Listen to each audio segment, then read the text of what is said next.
What's going on, everybody? This is the Uncanny Omar from Near Mint Condition, the home of collected editions. And join me today for your advanced look at the Thunderbolts Omnibus Volume 2 from Marvel Comics. So let's get this started.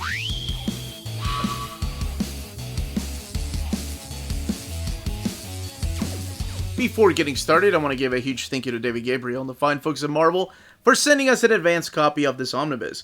This omnibus is due out in the direct market and book market on June 7th or 8th, depending on where you get your books. Speaking of direct market and book market, what we're looking at here is the standard edition cover. And I also wanted to highlight that spine, which we'll look at a little bit closer in a few. But on the left-hand side is your direct market cover. That one's drawn by Patrick Searcher. The standard edition cover is drawn by Mark Bagley. But also notice the differences in the spines. Marvel's been doing that from time to time. Different spines for the different edition of the books. Everything else is usually the same unless I tell you otherwise, that the backs are different. Because some of the backs are different depending on the cover that you get. And I usually try to tell you ahead of time if I know if the design of the whole dust jacket is different or not. But let's focus back to this book right here.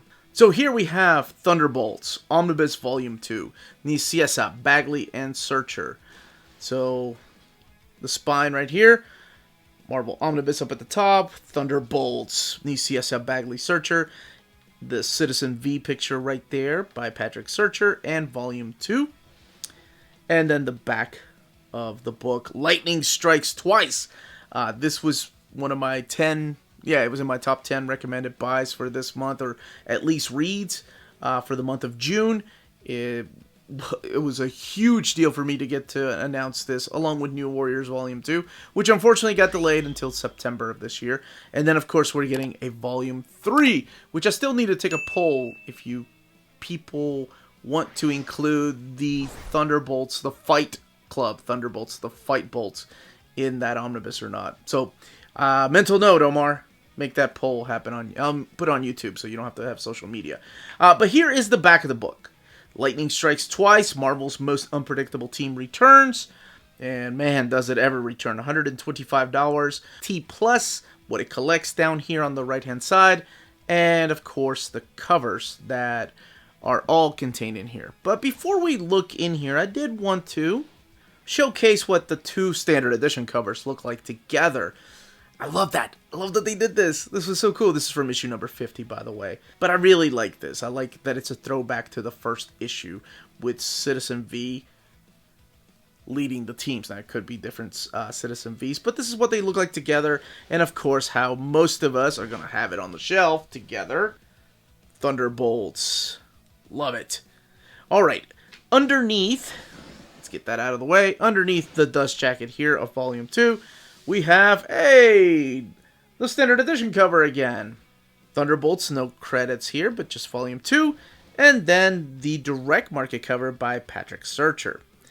Alright, so let's crack this open, talk about some of the stories. And as with my Volume 1 overview, it is a little hard to talk about without going into spoilers. But I think most of you probably know the whole point to the Thunderbolts. But in case you don't, again, I like to warn people ahead of time that there might be talk of spoilers of what happened in Volume 1 to talk about what happens in this particular volume. But let's get it open, look at the artwork, and, of course, talk about the build of the book. Alright, let's get this open. We have this gold end paper here. This is exactly the color that they used for Volume number 1. Thunderbolts, this image by Patrick Searcher, including this lady right there, who is a secret character. A new Citizen V, Mach 2, Songbird, and what's that, Graviton, I think. Let's get Graviton and Count Nefaria mixed up. Here are some new Thunderbolts here. Of course, this is during the time when Hawkeye is leading the team. Your credits right here, Fabian Nicieza, Kurt Busiek, because the crossover with the Avengers is in here.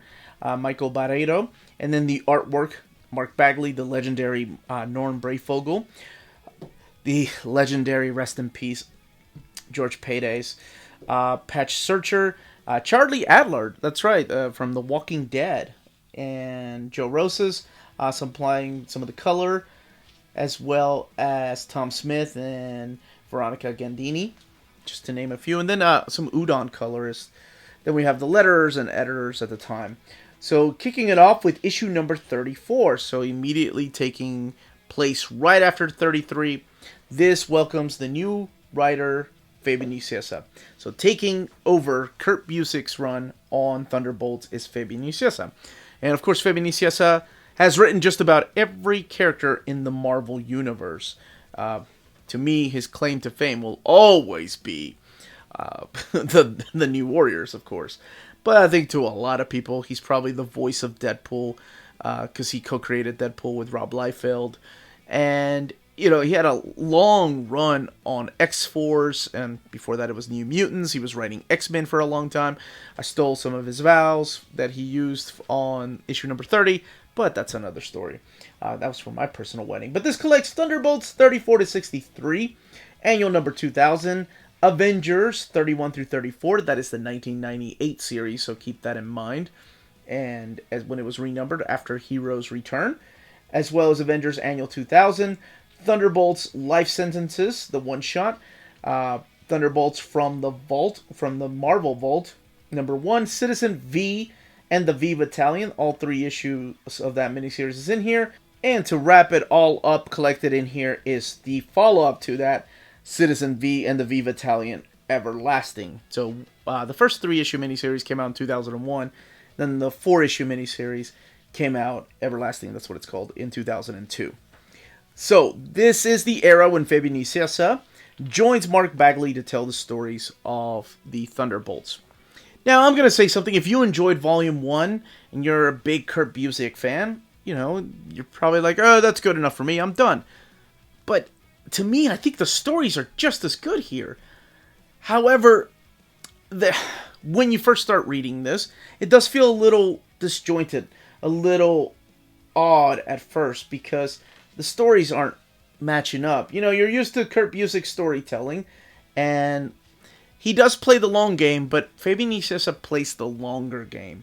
Felt like Fabian Nicieza was setting up some things from his first issue, because there are things in here that you're going to be asking about when you see these characters. You're going to be asking yourself, well, there is a character that dies here, and it actually happens in this particular issue.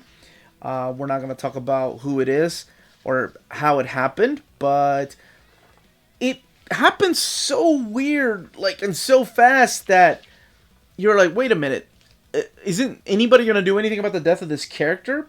And then you wondered who killed that character, and then you have the return of a character here known as the Scourge, and you're wondering who the new Scourge is. Speaking of new, who the hell is the new Beetle that's underneath the Beetle outfit? Who's the Crimson Cow? Who's the new Citizen V? All these questions. And you're going to be confused. And it's one of these things that you have to appreciate the long game that the writer is playing. Because by the time you get to issue 50, and this might be a little bit of a spoiler, that's when a lot of these answers come forward. Like, you find out all the questions that you had, and you're going to be like, damn, why wasn't I a little more patient? Fabian Nicieza is a freaking master. Like, he is a phenomenal storyteller. And I guess the reason I brought that up was because I can kind of see some people reading the first few issues and going, yeah, this is not for me. This story feels so disjointed. It doesn't make any sense. But I think there's some wonderful character moments in here that, yeah, to me feels just like Volume 1. Of course, Volume 1 without the twist. So now we have Hawkeye leading the team. There is a death of a character. We have a new Beetle who is underneath the Beetle outfit. And then, of course, we have some survivor's guilt going on.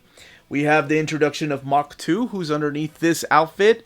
Well, it's actually a really interesting surprise. That's all I will say. And that's all I can say about that. But if you know who's underneath that helmet and why he looks a little bit different, it's interesting, to say the least. Here is this awesome annual crossover with the Avengers. And I say awesome because this is the story. It has the legendary Norm Brayfogle doing the artwork here. So really cool to see him draw issues of not just Thunderbolts, but also the Avengers issue. But this is the story where they get Patsy Walker out of hell. I remember when I was doing my 1962 overview and I was talking about, like, oh, Patsy Walker. Oh my gosh, the complexity to her character, what happens later on from those simple days. It's interesting to see where the story goes. Of course, written by Kurt Busiek, who is much like Miniseries, a freaking walking comic book encyclopedia. So I love this story because when I read this, I didn't even know who Patsy Walker was outside of Hellcat. I had read a few issues of her as Hellcat in the issues of Avengers, the Defenders, and then I didn't know anything about her old comic. I knew it was there, but I had no idea what it was like. So it's really cool to see that in here.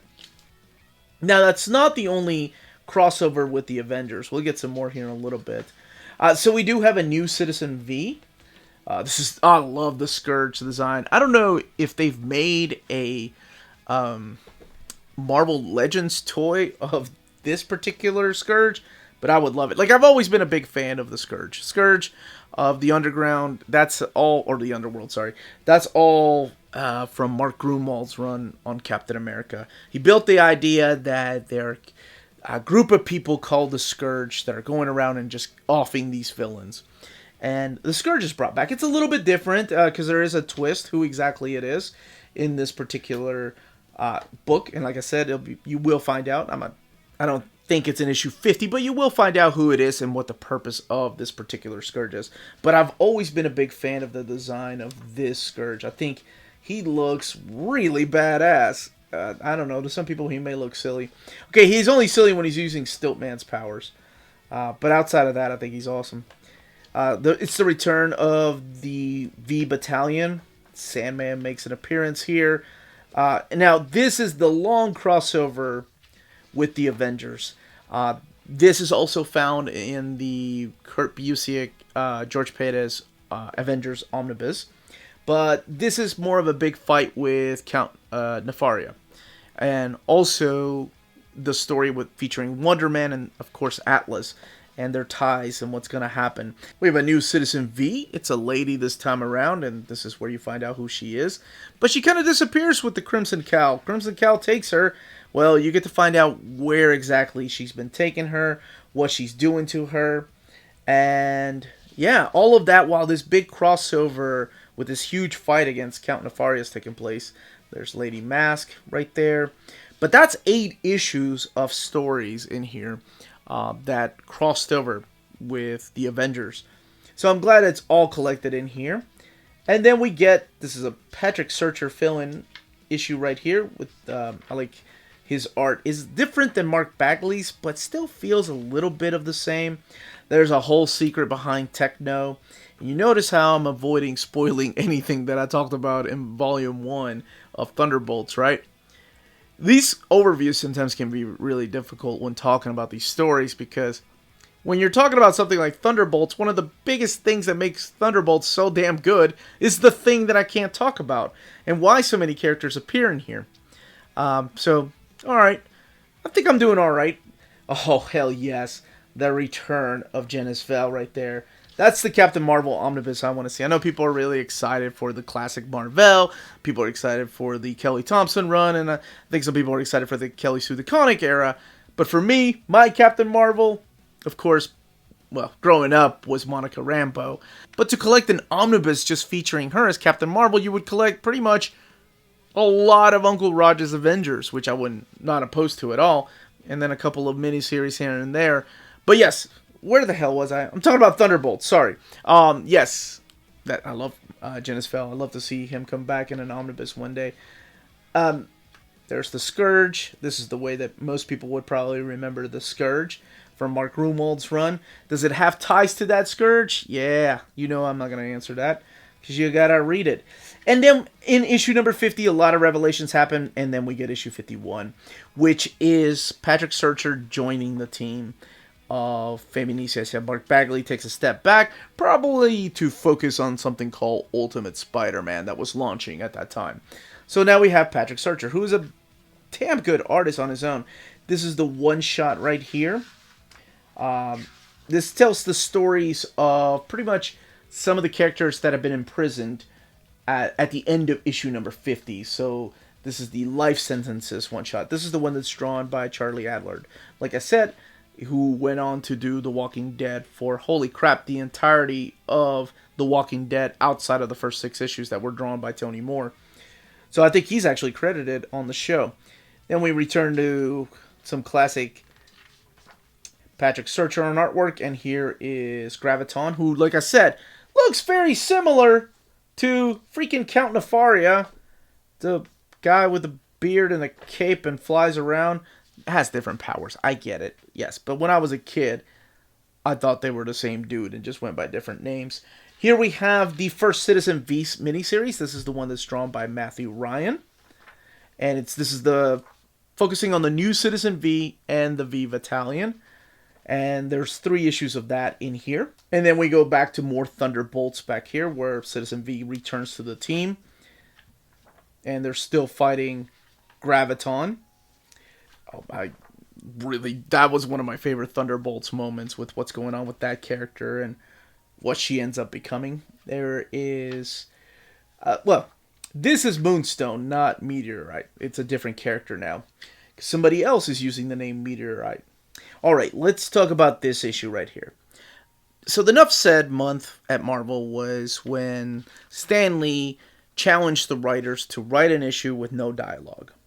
Awesome. Everybody did an amazing job. This one here is a great issue considering what it reveals. Focus heavily on Songbird.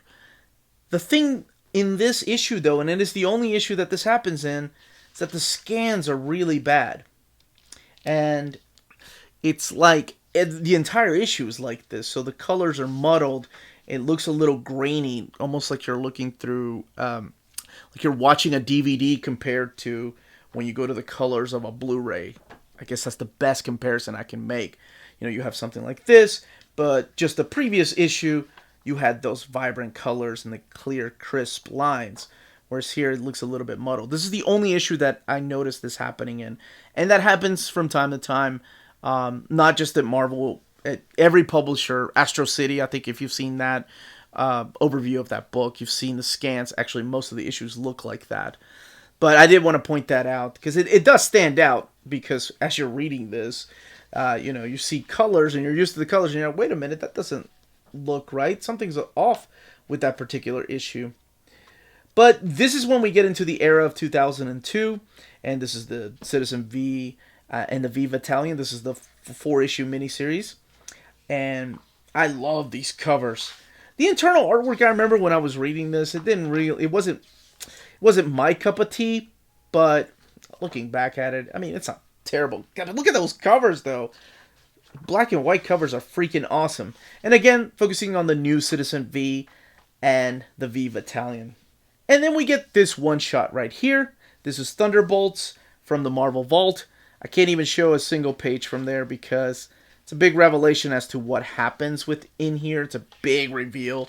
So I don't want to do that. This is the script for the Nuff Said issue.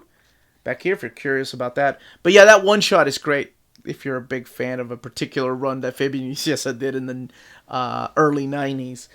And also it closes a chapter from this book, so it's important that it's in here. Of course, it's called Thunderbolts, so it should be collected in here.